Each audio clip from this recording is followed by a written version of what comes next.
So my name is Neil Asokomi from BizVitalSigns. Thank you for joining in tonight.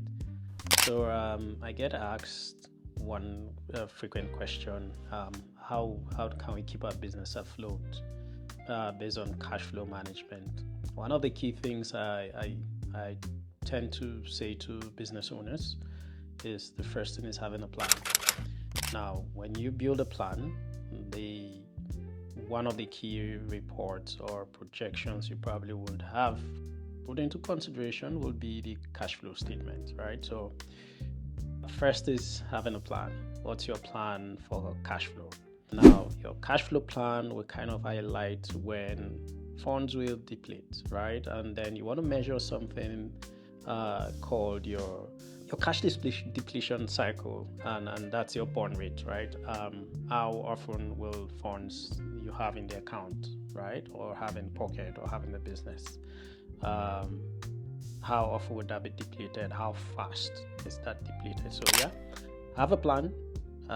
Ensure you know when you have tendencies to deplete cash faster, and I'd advise that you make some plans.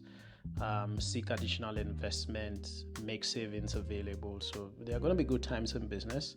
You don't just squander it into buying stuff that the business does not even need, and that goes to taking away the temptation of buying what the business does not need. So often at times you buy stuff, right, and the stuff things you like, maybe not what the business needs.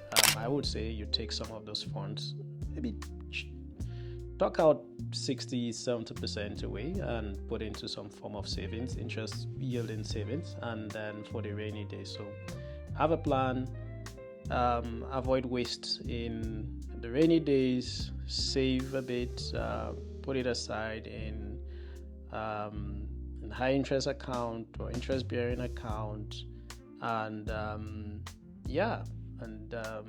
you touch that when the funds come in, and keep a base. Have a threshold, minimum threshold you've set for yourself to never deplete your funds below.